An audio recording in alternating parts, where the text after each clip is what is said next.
苏老板，请。爹。啊，苏老板大驾光临，欢迎欢迎啊！哎，沈庄主，苏某乃是残疾之人，迟到一步，还望沈庄主海涵。哎，苏老板言重了，快快快，请入座吧，请入座吧。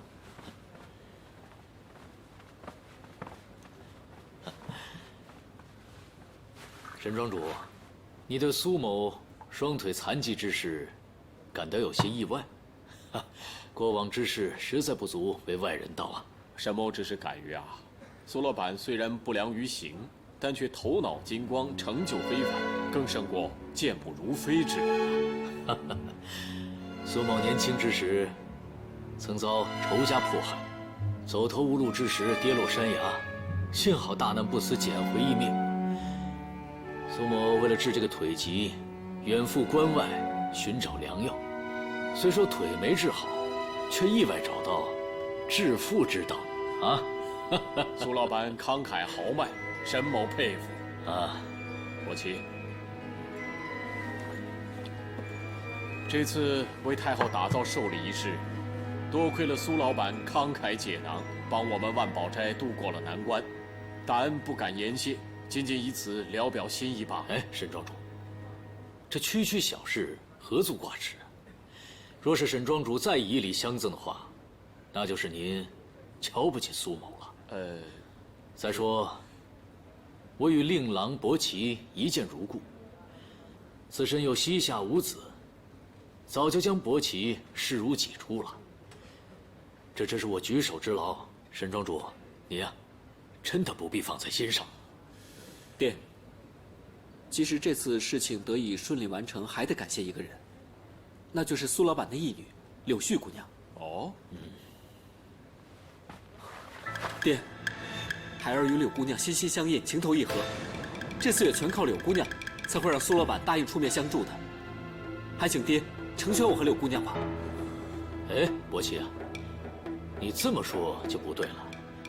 学儿自幼知书达理，与你之交也是止乎于理。他既然都知道你有家室了，心高气傲如他，又岂会破坏别人的姻缘呢？可是苏老板，爹，闭嘴，起来。苏老板，我敬你。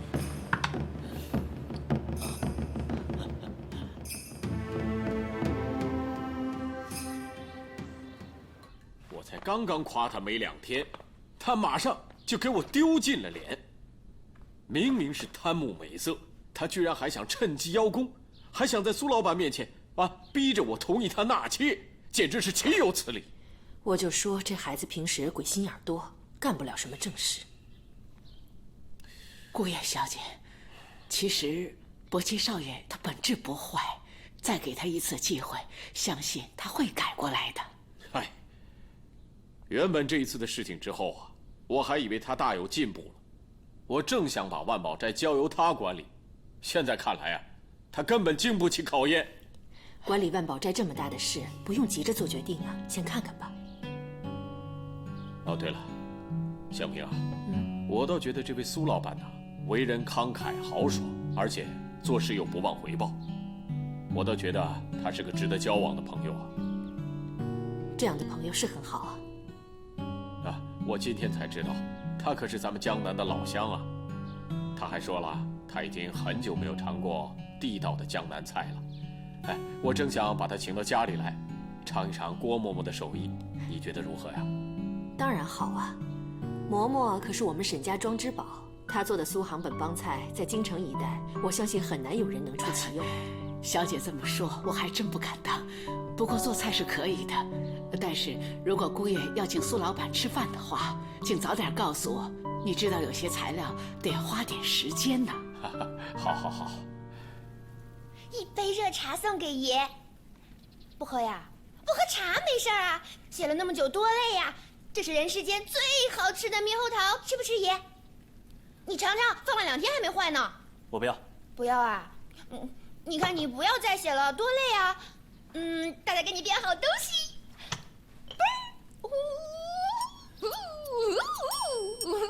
大大，没什么事，你先出去。哇，爷不想玩这个，也想。我让你出去。嬷嬷。出去。那我跟你好好出去。出去吧。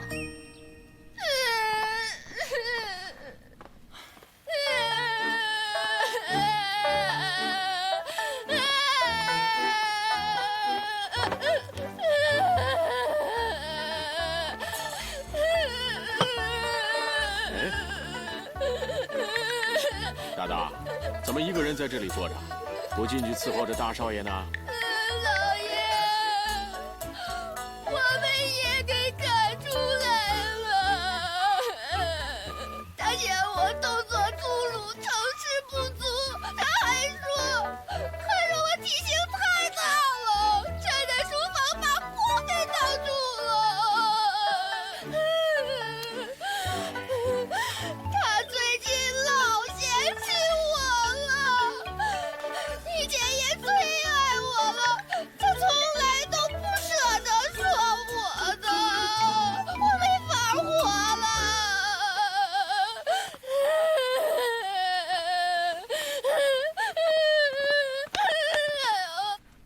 伯南呐，爹，在写些什么呀？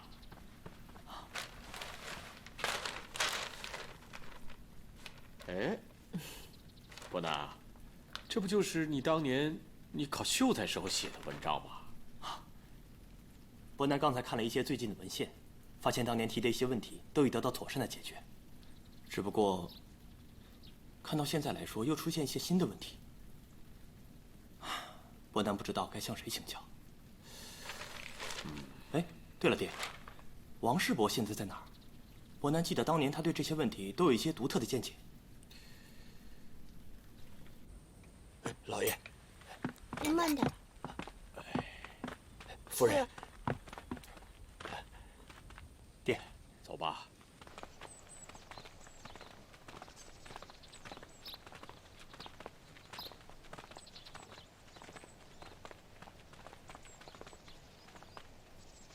爷，他是。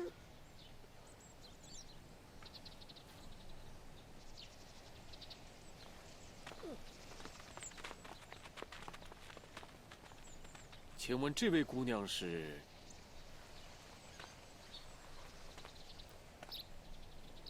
侄女王子密，向沈伯父、沈伯母请安。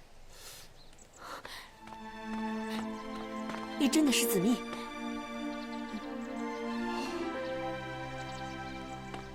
老天有眼呐！老天有眼呐！老天有眼呐！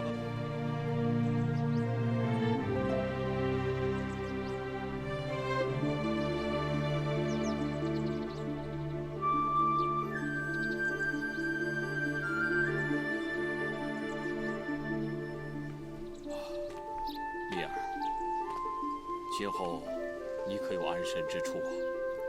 安身之处倒是有，只是安心之处却再也找不到了。想我王家10几口人，现在只剩下蜜儿一个，就算再回到以前的宅院，又有什么意思？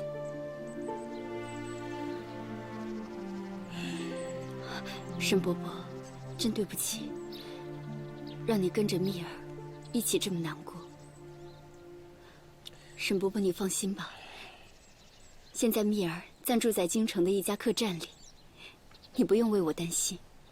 哦，那今后你有什么打算吗？蜜儿现在唯一的打算，就是找到凶手，替爹娘报仇。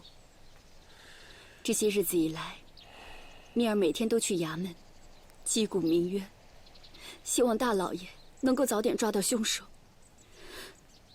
可恨的是，衙门的人总是推三阻四，迟迟不能破案。其实啊，也不能怪他们。或许这个凶手早就已经不在京城之内，他们的行踪诡秘，所以这件事情要办起来也不是那么的容易啊。又或许，那个凶手是京城的大人物，家财万贯，早就已经买通好官府，所以才会这样一直逍遥法外。你说的也不无道理。但如果真的是这样的话，你还是这样贸然求官，很可能反而会招来杀身之祸呀。自从爹娘去世的那一天，蜜儿就将生死置之度外，恨不能早一点去见爹娘。只是大仇未报，蜜儿不能这样轻寻短见。蜜儿虽然是一介女流，但是这点危险从来都没有放在眼里过。唉，你一个女孩子家，居然有如此的胸怀。果然呐，虎父无犬女啊。夏君啊，你生了一个好女儿啊！如果你地下有知，就该好好的保佑她，让她早日将凶手缉拿归案，也替你们王家找回公道啊！申祖光，好你个卑鄙小人，还在惺惺作态。蜜儿，你一个姑娘家在客栈里住着，总是不太方便。要不，沈王两家本有婚约，可是伯南已经娶了豆豆，他和豆豆感情那么好，如果把子密接回家住，恐怕不太方便。沈伯伯，蜜儿现在身带重孝，不宜去府上。等守孝期满，蜜儿一定登门拜访，去看望沈伯父、沈伯母。好，好。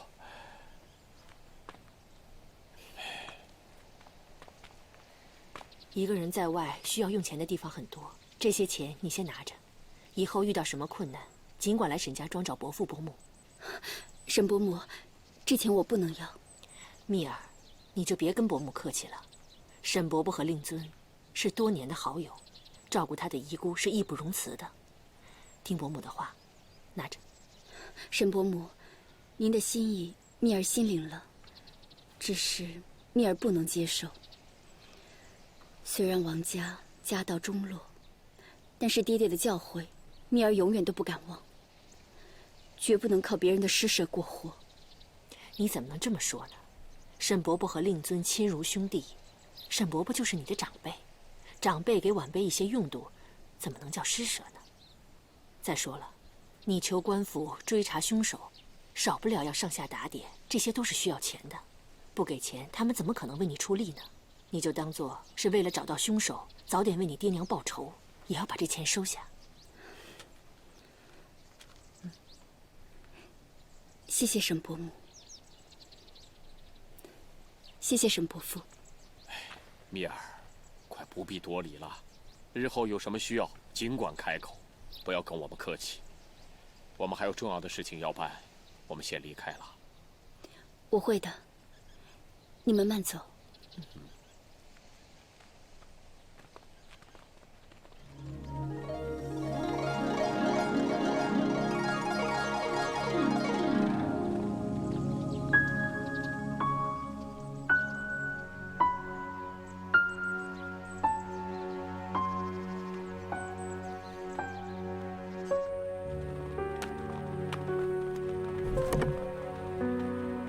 少爷，怎么这么眼熟呢？好像在哪儿见过。伯南，怎么了？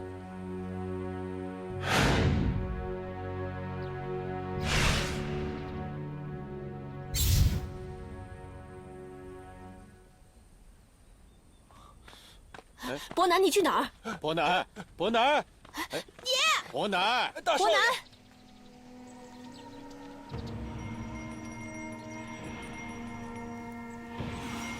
申祖光，你以为你一张银票就能洗掉你身上的血腥，洗掉你欠我王家的血债吗？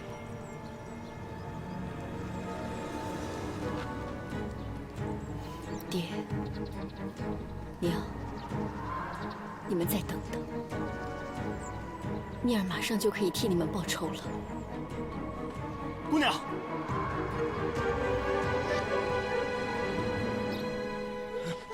爷，爷，哎，大大，爷，沈伯南，多谢姑娘救命之恩。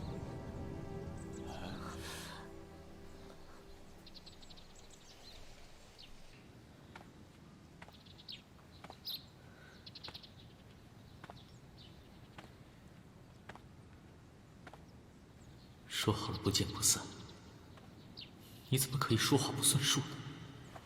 你知不知道我很担心你，子密？哎呀，扔了扔了，全都扔了啊！这些垃圾啊，一件都不许留啊！可是这些都是大少爷最喜欢的东西啊，怎么现在就变成垃圾了呢？你看这个纸鸢，还有这把木剑，还有这只大蛐蛐，都是大少爷费了好大的劲儿找来的。叫你扔你就扔了吧，这是伯南少爷特别关照的，不许这些垃圾污染他的房间。嬷嬷，要不然我们先把这些东西放到别的房间里，万一哪天大少爷想起来又要玩呢？你怎么那么啰嗦呀？叫你扔你就扔了呗。哎呀，郭嬷嬷，哎，伯刚少爷，这是怎么了？好端端的把我大哥的玩具全给扔了。那是你大哥的意思。我大哥的意思？哎，你还不知道吧？你大哥已经康复了，跟正常人一样啦。你说我大哥恢复正常了？啊，真的？哎，你没骗我吧，郭嬷嬷？这是真的。行了行了，真的。别晃了，你把我这老骨头给晃散了。哎呦，太好了太好了，我去找他。哎，你大哥现在跟老爷夫人去祭拜王将军去了。我知道了，郭嬷嬷。哎呀，我先走了。好了好了，大大，哎，赶紧把客房准备一下，然后让紫蜜姑娘早点休息。是。蜜儿，需要什么东西尽管开口，别客气，这里就是你的家。谢谢伯母，只是我实在不宜在府上叨扰，要不我还是搬回客栈去住吧。那怎么行？莫说令尊和沈家的关系，就是看在你是伯南救命恩人的份上，我们都不能让你在外头吃苦，你就安心住下吧。伯母，即使蜜儿，你再推脱的话，就是看不起我们沈家庄。伯母，您千万别这么说，子密遵命就是了。大哥，大哥，大哥，大哥，大哥，让我好好看看你。你真的好了吗，大哥？子密啊，子密，你好糊涂！既然知道伯刚姓沈，家中又是做珠宝生意的，怎么会没有想到他就是沈祖光的儿子呢？哎，大哥，你还记得我是谁吗？啊，当然记得你了。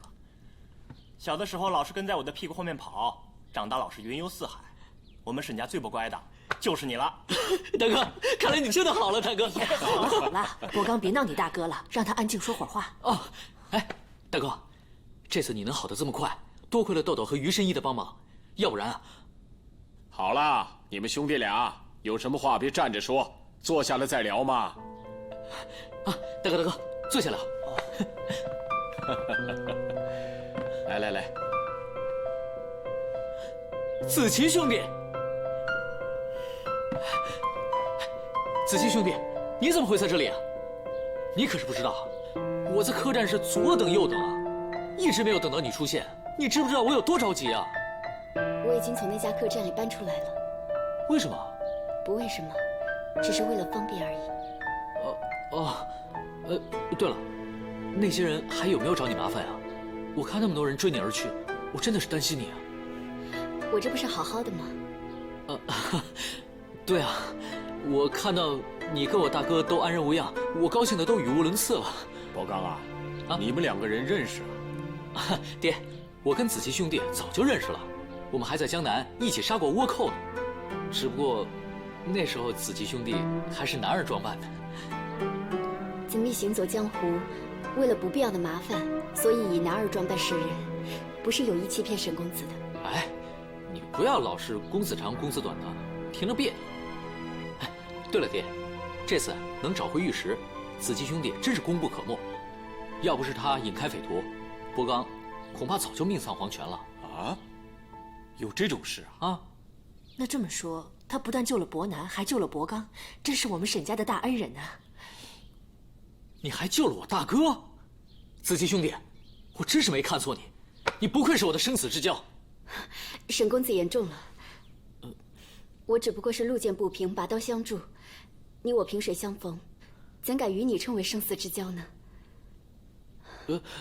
沈伯父，沈伯母，我有些累了，想先回去早一点歇息。好啊，我带你回房间。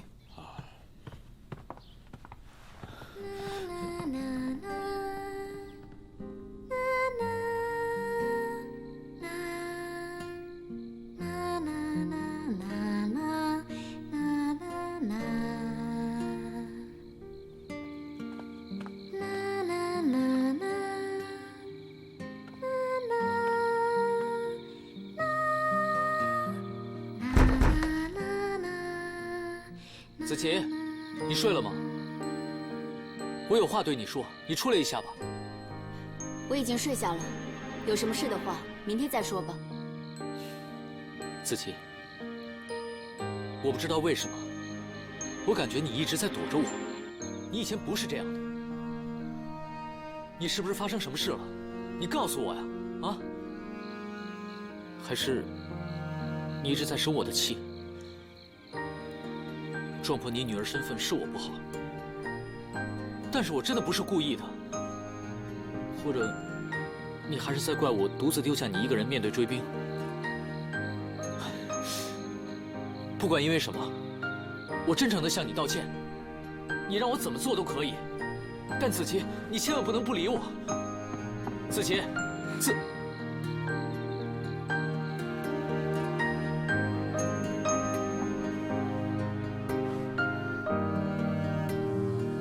我要怎么告诉你，你爹是害死我全家的凶手？我又要怎么告诉你，我来沈家庄的目的是找你爹报仇？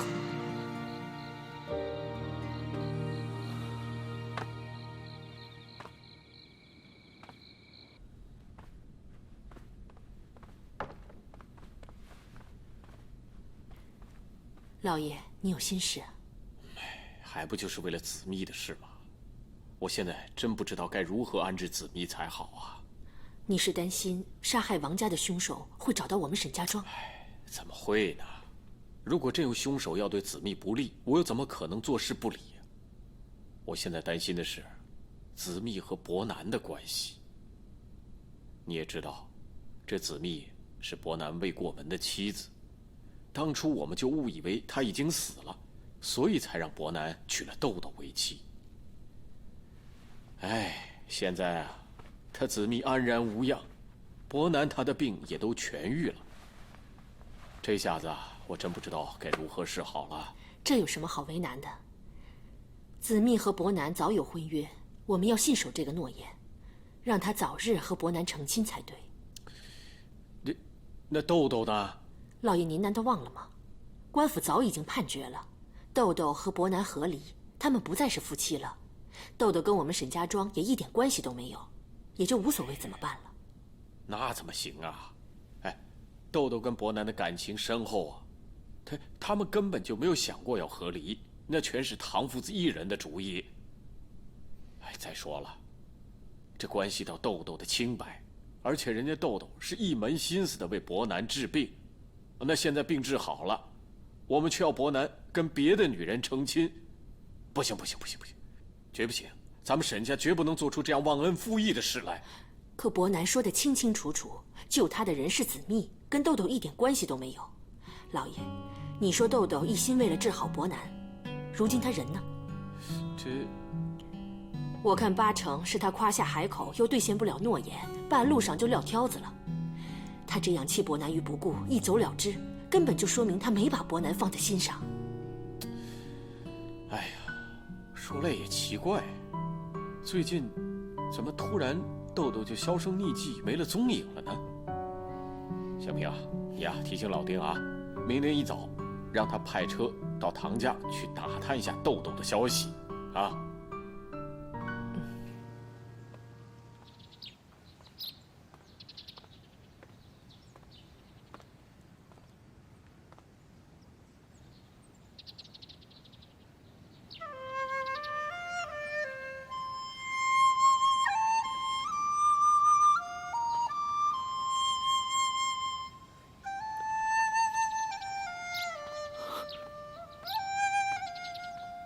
子密姑娘，沈公子有事找我？在下听说紫蜜姑娘有很多王将军的手迹，就想到能不能借在下拜读一下。沈公子，屋里稍等片刻，我这就取过来。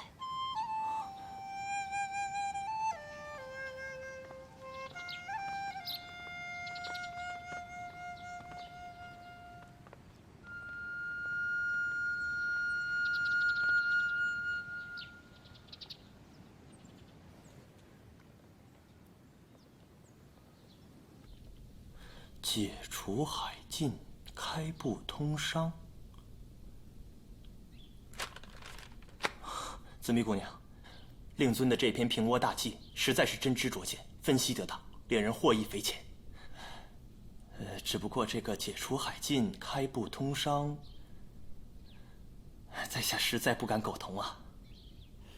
你也认为这条太过于急功近利了，是吗？解除倭患，毕竟不是一朝一夕的事。贸然解除海禁，开设通商口岸，倭寇有利可乘，反而会更加猖狂。想不到紫蜜姑娘和在下不谋而合。其实这其中的道理，我爹怎么会不知？只是这平倭大计，无论是对主和派还是主战派来讲，都无利可图。所以我爹一直被两方孤立，没有办法。我爹只能出此下策，开埠通商，给两派的官员一些捞钱的机会，这样，他们才可以支持我爹。想不到这关乎社稷大业之事，也被他们加以利用。紫蜜姑娘，那后来令尊的这个大计实施了没有？我爹还没来得及实施报复，他就……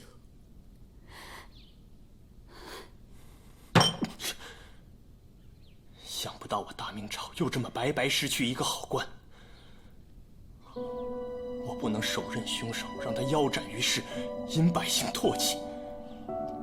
我真枉为读书人。当你知道这幕后凶手是你爹，还会这样想吗？对了，紫玫姑娘，在下还有一事请教。什么事？请说。你看。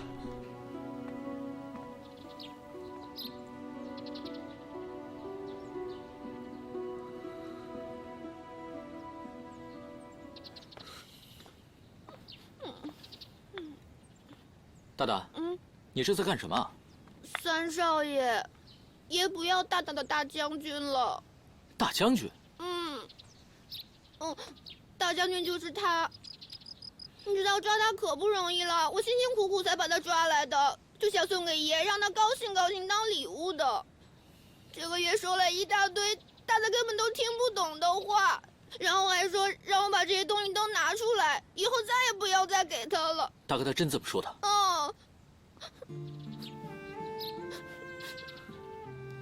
看来大哥病好了，整个人的性情也都变了。现在想一想，我真的特别怀念那时候，我们就跟大少奶奶在一起，我们放风筝，我们还逛街，我们偷吃好吃的，那时候多好啊！我怎么把豆豆给忘了？豆豆，哎，你来干什么？万全，我来找豆豆。你们沈家还嫌害太太不够啊？你给我走！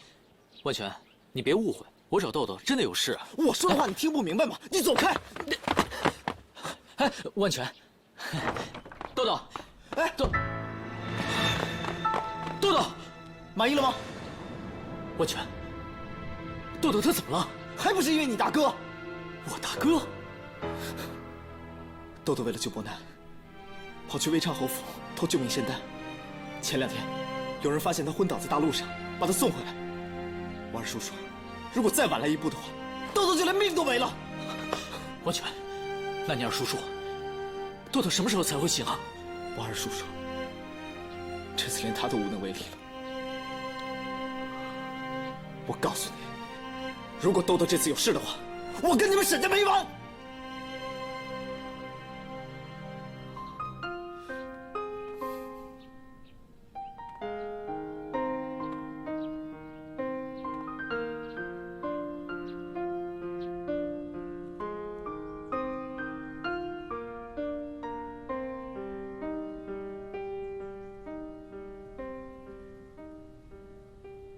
王姑娘最近如何呀？不关你的事。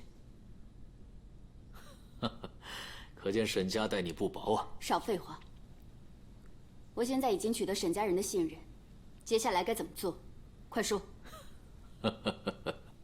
王姑娘，何必这么心急呢？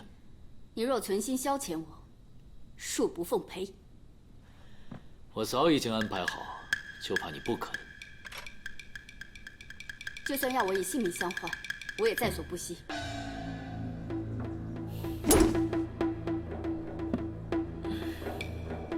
王姑娘言重了。王姑娘不但不会死，还要成就美事。我要你嫁给沈伯南。怎么，做不到？你做不到，只好前功尽弃了。我会嫁给沈伯南。你说什么？大声点，我听不到。我会嫁给沈伯南。记着，你跟沈伯南的喜事必须在江南老宅举行。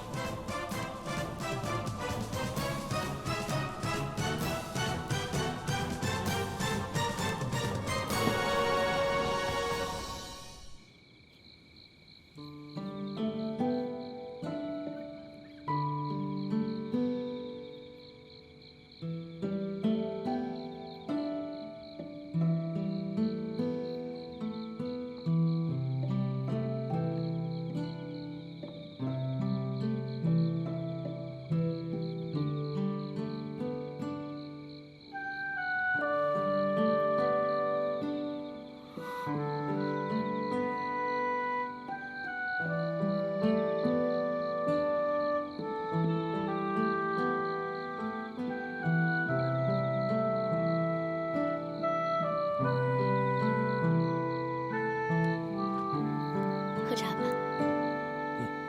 来。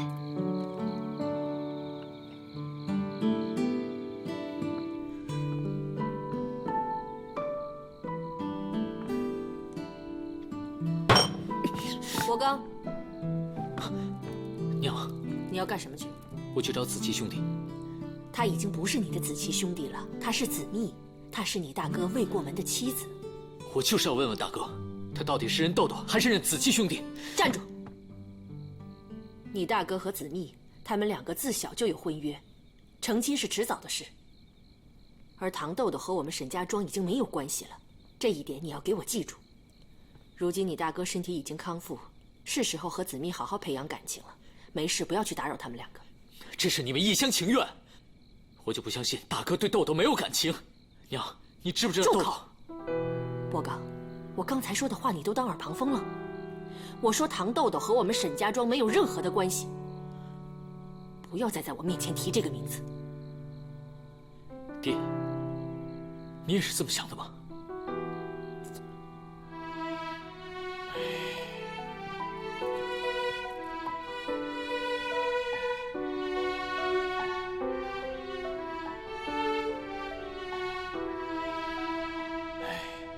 也难怪伯刚他不能接受伯南和子密呀。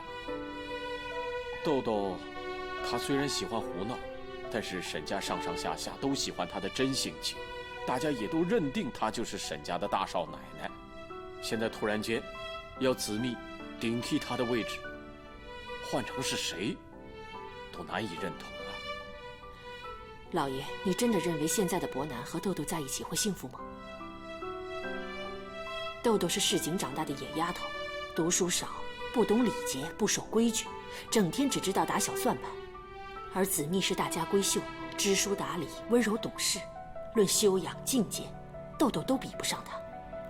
如今我们的伯南已经不是以前那个8岁智商的小孩子了，他要的不是一个陪他疯陪他野的玩伴，他要的是一个能理解他、辅佐他、为他生儿育女、照顾家庭的妻子。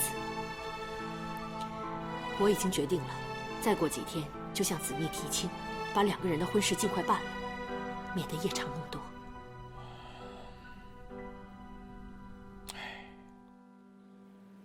子密啊，你坐到我身边来。你们也坐下吧。好。爹，大伙儿都在啊。爹，有什么事你让贵叔通知我一声不就好了？干嘛非要我跑一趟？万宝斋还好多事情等着我去处理呢。伯奇啊，你先坐下吧。我今天要说的就是万宝斋的事。伯母，我还是先离开一会儿吧。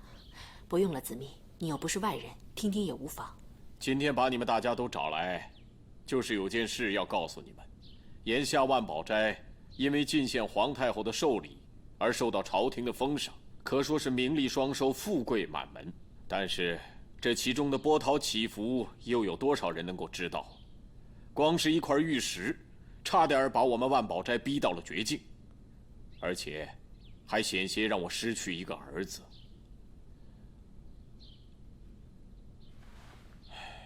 所以啊，跟朝廷打交道看似风光，但是稍有不慎就会招来大祸，落一个不得善终的下场。所以经过这件事之后，我已经感到身心俱疲，我只想早一点回到江南老宅去，和你们的娘过上几年快乐悠哉的生活。那爹，万宝斋怎么办？这就是我今天把你们大家找来的目的。既然你大哥的病已经完全康复了，我打算把万宝斋交给他来管理。伯奇、伯刚，你们可得帮帮大哥，知道了吧？爹，大哥他从来没有当过家，您是不是应该再考虑考虑？我已经考虑得很清楚了。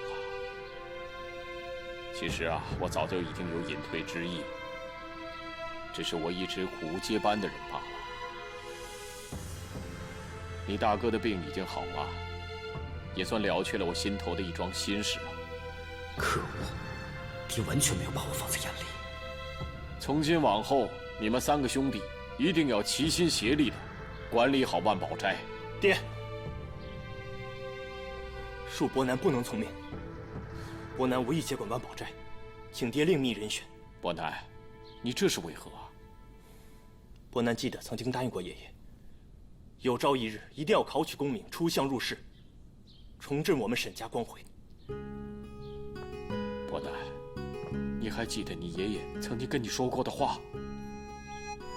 爷爷曾经跟我说过，我们沈家原来是官宦之后，因为得罪了前朝官宦，所以才会家道中落。曾祖爷爷更是因为这件事情耿耿于怀，抑郁而终。不错，当年你曾爷爷在世的时候，我的年纪还小，我只隐约的记得，他终日长吁短叹，很少跟我们这些晚辈打交道。爹，之前伯南因为受伤而不能完成爷爷的心愿，实为不孝。现如今未经为师，说什么我也要试一试。一来为天下苍生谋福利，二来也告慰爷爷的在天之灵。伯南，有你这句话，你爷爷死而无憾了。只是你已经荒废了这么久，你办得到吗？有志者事竟成。现如今我大明士农工商，商人排在最后，甚至不如工匠和农夫。我作为沈家的长子嫡孙，说什么也要担起光宗耀祖这个责任。爹，大哥说的太好了，人各有志，您就别为难他了吧。爹，伯刚从小自由惯了，咱们万宝斋的工作，我实在做不来。你们一个要入仕，一个要自由，那将来万宝斋的生意谁来打理啊？爹，我倒觉得，伯奇在万宝斋主事已经有段时间了，万宝斋能有今天，可以说他功不可没。我觉得可以让伯奇试一试。爹，孩儿一定不会让您失望的。我还有什么办法呢？老爷，这件事您先别急着做决定，我还有事情要跟你商量。什么事啊？伯南不是要专心读书吗？咱们不如将他和子密的婚事先办了，这样他就能专心认真读书了，我也能和你安心回江南了。子密啊，这桩婚事是你爹生前和你沈伯伯说好的，我想你不会反对吧？子密听从伯母安排。老爷，你听到没有？子密她答应了。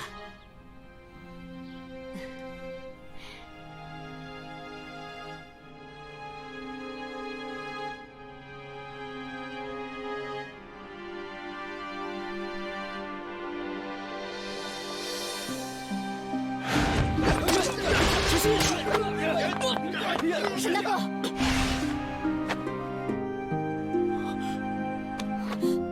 你无耻！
三公子，这里虽然是沈家，但你这样不敲门就闯进来，实在是于理不合。